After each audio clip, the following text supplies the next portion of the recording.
nằm chắc là mình đi cái vách nó cát mà mình đâu thấy cái đầu lâu này. Bên kia sao bây giờ qua được, mất cái đồi này sao giờ thấy được, cái đồi này nó cao nè, khúc bên đây trên sao thấy.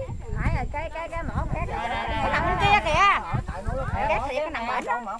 Nằm qua khỏi cái đầu này á, qua cái khu lùn lượt thung lũng bển. Bây giờ mình giếng đây giờ mình chạy vô là kệ nó mỏ. Ủa đó mỏ hả? bị con hai con sờ bò về đó.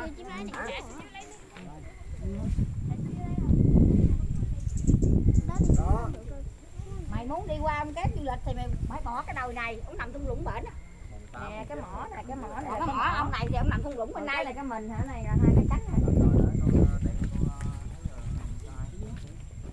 Thảo đi điện thoại chụp Thảo.